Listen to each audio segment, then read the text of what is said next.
Assalamualaikum warahmatullahi wabarakatuh. Waalaikumsalam warahmatullahi wabarakatuh. Sehat Kang Devi? Alhamdulillah. Oh ya. Samulina kumaha Ustaz? Alhamdulillah sehat. Alhamdulillah nih kita bisa ngobrol di sini ya, Kang Devi dari mana? Mana marbot masjid? Marbot Masjid. Penjaga masjid ya. Ya. Ini penjaga gawang penjaga masjid ya. Nih kita hari ini mau ngobrol nih terkait kesiapan menuju nikah gitu ya. Terus kemudian nanti kita akan ngobrol khitbah.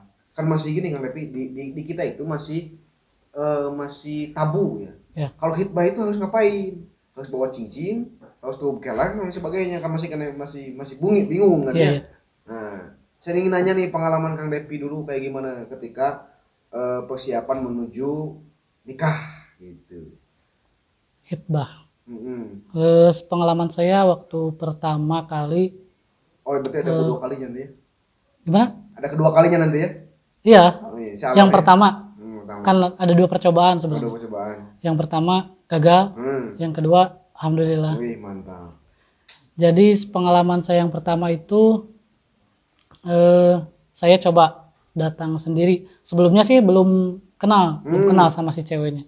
Cuman pas itu saya sempet minta izin sama si ceweknya. Kasih apa? Enggak. Oh enggak. Sempat minta izin sama ceweknya, minta nomornya Oh gitu. lewat temennya itu kebetulan temennya saya. Jadi temen ke teman lagi. Oh gitu. Kebetulan waktu itu saya minta izin buat datang ke rumah. Nah setelah itu saya coba yang percobaan pertama itu nggak komunikasi sama sekali sama si ceweknya, dan akhirnya mungkin di skip mungkin ujung-ujungnya tapi gagal. Nah itu mungkin yang pertama saya mau terapkan itu, jadi gimana ya, saya mau melamar atau misalkan pertama dulu ya ta'aruf atau perkenalan tanpa ta'aruf. Ya jadi saya kenalan dulu sama ibu bapaknya, langsung datang ke rumahnya. Cuman ya gitu, sangkaannya mungkin dari si keluarganya itu saya langsung khitbah atau saat mungkin melamar. Kebetulan waktu itu saya datang sendiri, cuman ya gitu, saya cuman datang sendiri ke rumah si ceweknya gak ada, cuman saya bertemu sama orang tuanya. Ya cuman tanggapan dari orang tuanya mungkin dalam tanda kutip mungkin ya, nggak terbiasa mungkin. Kalau di kebiasaan kita kan mungkin kenalan dulu sama ceweknya, jalan bareng, gitu, gitu. Makan bareng. Kalau ini kan asa kaget, asa ruas mungkin. Menggebeg-gebeg. Menggebeg-gebeg. Jadi ngerasa kaget mungkin. Kok nggak biasa ya kayak gini. Misalkan tiba-tiba si cowok datang ke rumah, terus minta ya mungkin pengen kenalan, pengen serius. Padahal waktu itu saya mintanya itu Peter Pan, bukan serius. Bukan. Oh, kan? Jadi saya waktu itu mintanya itu bukan pengen langsung khitbah, cuman pengen perkenalan dulu. Nah, jajaki aja dulu. Iya, sebelum masuk ke khitbah mungkin saya pengen mendalami dulu, bertanya dulu mungkin sama Pak Ustadz, apa mungkin yang saya lakukan atau saya coba itu mungkin khususnya di daerah kita mungkin kebiasaan di masyarakat kita itu apa kurang tepat atau gimana? Kalau dari sisi agama sebetulnya apa yang Kang Devi lakukan itu sudah benar sebetulnya. Jadi ketika mau menjelang serius, sebelum datang dengan orang tua, Kang Devi dulu datang mohon izin pertemuan dengan orang tua untuk masalah khitbah gitu. Kayak tadi betul sebetulnya. Jadi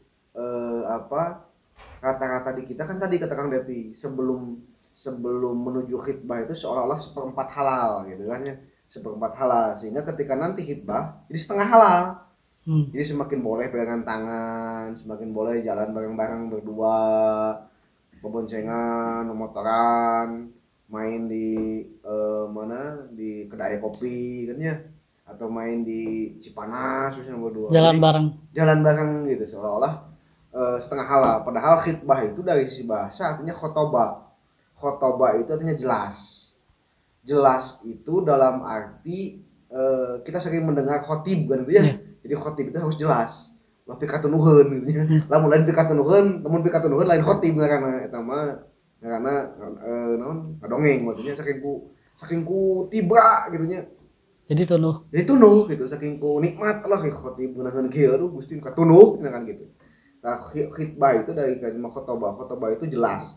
Artinya Kang Depi datang dengan keluarga itu hanya memberikan kejelasan kapan itu nikah gitu, kapan menuju keseriusan. Nggak usah bawa-bawa ada tukar cincin kelebar-lebar gitu ya, daripada tukar cincin mending tukar sepatu misalnya.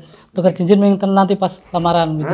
Nanti bagusnya ketika akad gitu, daripada kecuali lo Kang Depi banyak uang ya, tiap kali ketemu tukar cincin, kalau ketemu tukar cincin, itu cincin Kang Depi cincin itu batu ali misalnya. Itu mah juragan toko emas. Juragan toko emas kayak gitu. Nah, kayak gitu biasanya Kang Depi. Nah, selepas pertemuan tadi nih, selepas itu apa perasaan Kang Depi ketika menuju hari-hari menuju khitbah? Gimana? Ada gak bedanya ketika menjelang hari-hari menuju pernikahan? Dari ketika awal kenal bawa orang tua, kemudian menuju khitbah, terus setelah menuju khitbah menuju pernikahan. Ada gak bedanya H-1 menuju khitbah dengan H-1 menuju pernikahan? Tentu ada bedanya pasti. Deg-degannya beda? Ya beda. Cuman yang anehnya itu, yang deg-degannya itu waktu pas mau khitbah. Yang sudah mau akad jadi biasa-biasa aja. Oh, jadi deg-degannya justru di awal ya? Iya, di awal. Biasa. Jadi soalnya gini kan Ustadz, yang pengalaman pertama kan pernah ketolak, jadi yang kedua ada biasa, jadi ada perasaan takut ketolak lagi pas khitbah kedua kan pas perkenalan yang pertama itu yang bukan sama yang jadi sekarang saya. Ini saya buka di sini ya. Yang pertama udah gitu tahu, kan dengan istri ya. Istri udah tahu, udah ngobrol-ngobrol. Kalau saya itu sebelumnya pernah memang nyoba. Kan muka hiji ya, Kang Depi. Mungkin gini Ustadz, saya berpikirnya pas awal itu saya pede. Saya bilang, oh berarti ini bukan yang terbaik, bukan buat saya. Padahal bisa jadi dia itu atau saya itu bukan yang terbaik buat dia. Betul. Jadi berarti dia ada yang lebih baik buat dia. Betul. Nah berarti yang terbaik itu mungkin saya sama istri saya yang sekarang, berarti istri saya yang terbaik buat saya yang terbaik buat dia. Gitu. Atau yang terbaik buat yang sekarang dan yang selanjutnya.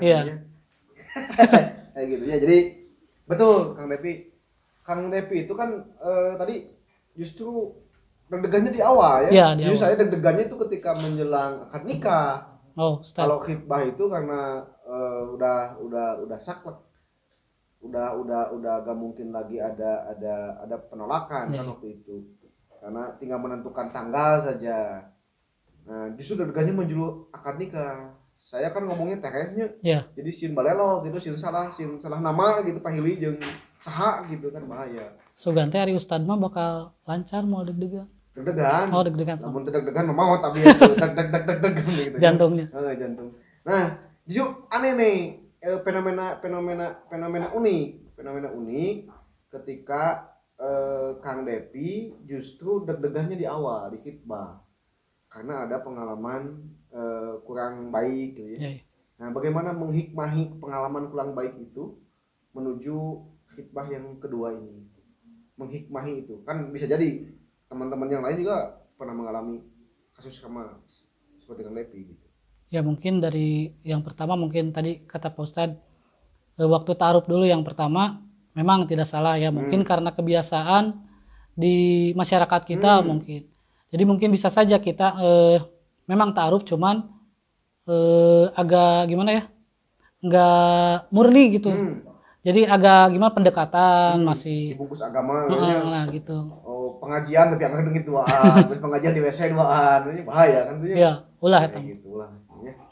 Nah, gitu Kang. Jadi tadi nih saya ingin ngobrol terkait kalau tadi kan pra khitbah. Ya. Kalau hari ini saya kalau hari ini disalahnya digempur gitu kan.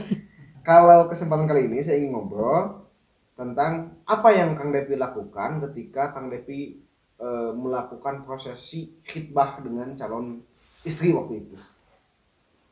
Kalau pengalaman saya waktu khitbah itu memang saya tidak bertemu langsung sama calon istri saya. Daring gitu? Enggak sih, enggak daring. Cuman antara orang tua sama orang tua. Tapi saya ikut, istri saya juga ikut. Cuman ya gitu. Calon istri masih calon. Calon istri saya ikut waktu itu. Cuman kita itu nggak tatap muka kata Ustaz tadi, daring mungkin. Daringnya. Ya, tapi obrolannya itu lebih ke seputar kedua orang tua.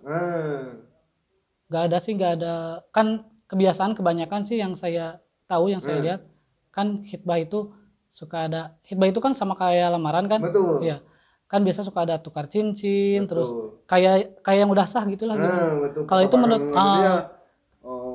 make up. Iya. Gaya gitu. Kayak yang sudah akad lah gitu. Betul. Kalau betul sekali. Lanjut Kang ya, Devi. jadi kalau itu menurut Pak Ustadz itu pandangannya gimana ya, khitbah yang betul itu bagaimana gitu aturannya? Kalau sepengetahuan saya betul yang dilakukan oleh Kang Devi tadi. Jadi khitbah itu momen bertemunya dua keluarga menuju kejelasan pernikahan gitu. Kalau istilahnya ya, kalau istilahnya seorang laki-laki sebetulnya ketika berangkat sendiri pun tidak ada masalah sebetulnya. Tapi kan adat Sunda menginginkan bahwa keseriusan itu dibuktikan dengan datangnya orang tua. Padahal seorang laki-laki ketika dia mau menikah tidak mesti punya wali gitu. Tidak mesti bawa wali kelas, wali kukun nggak usah dibawa kan gitu ya. Cukup bawa dia sendiri. Kan Depi naik angkot ya. Nikah deh misal. Jadi gitu laki mah. Beda dengan perempuan, harus ada wali gitu. Tapi kan adat di kita harus bukti keseriusan itu jika ada kedua orang tua yang bertemu gitu. Nah, maka mungkin lebih ke restu mungkin saja. Restu Widi gitu ya kayaknya mungkin kayak nanti.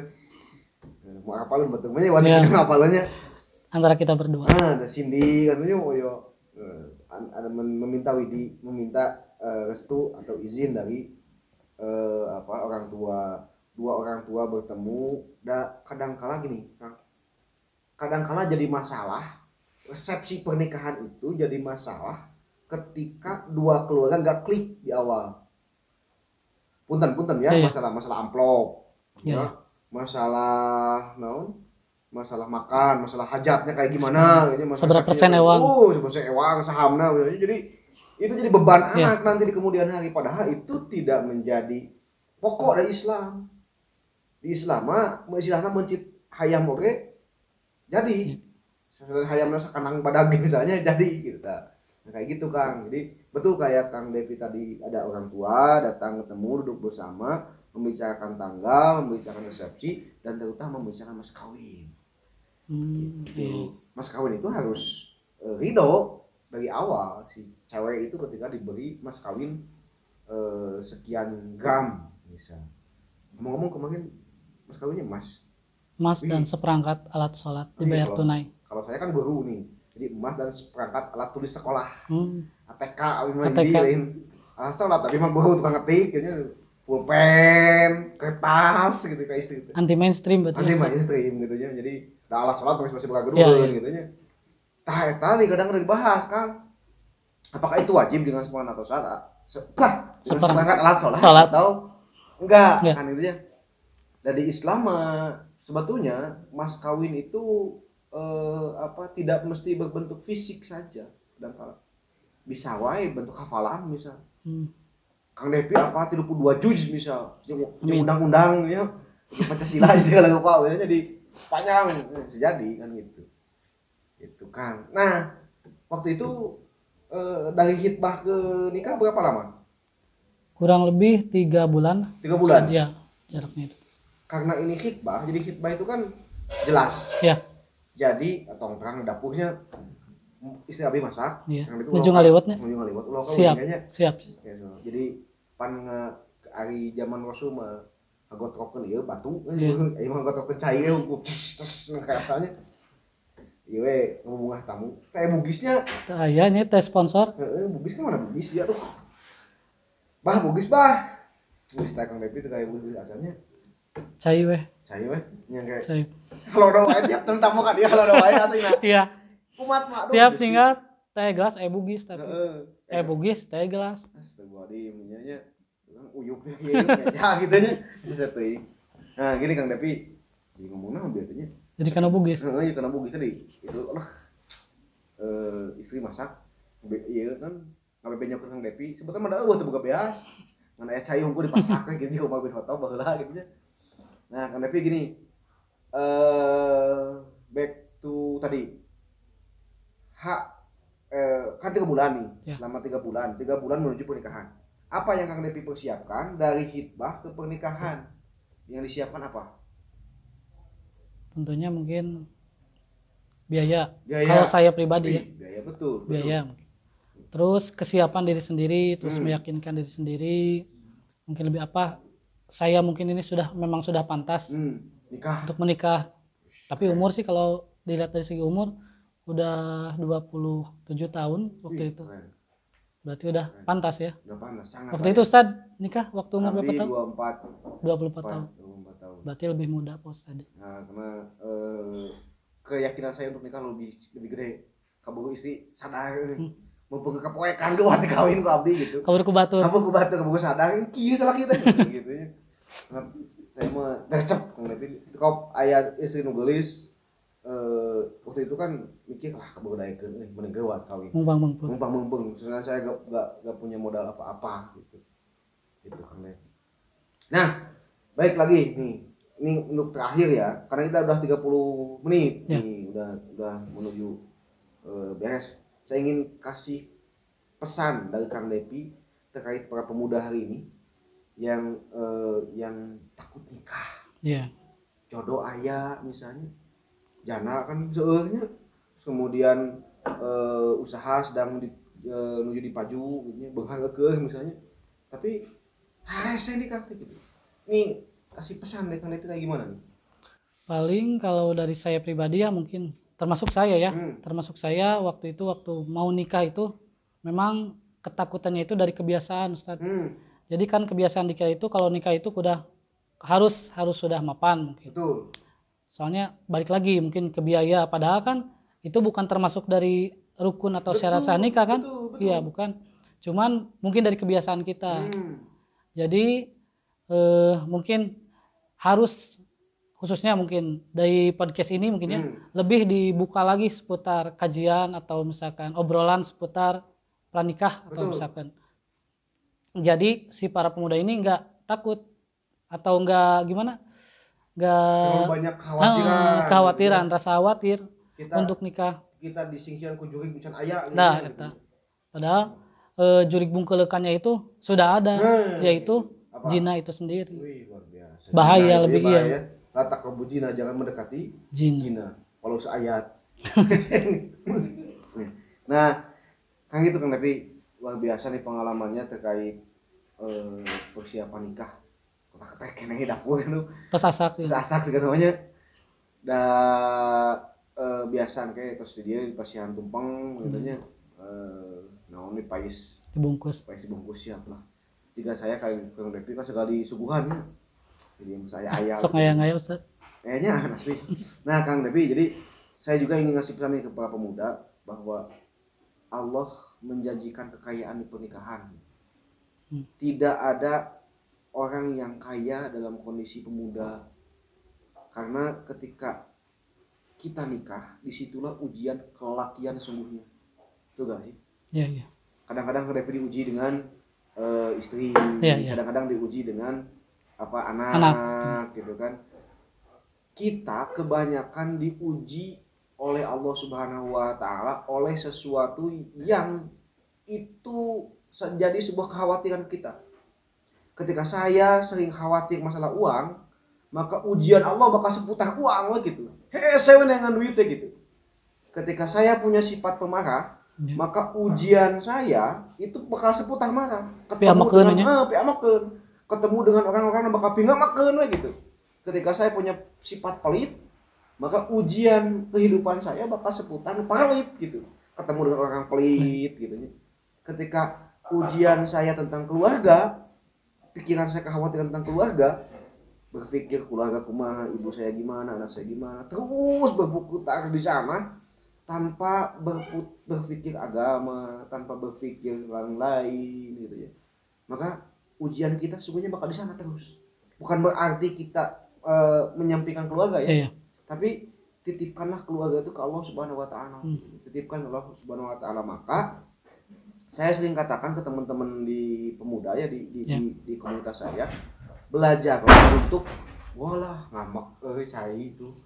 Saya kan nyumpah atau kau umumnya liwat asak-asak umumnya babetkeun pantau. Brak gitu. Agak ganggu dari kana ya.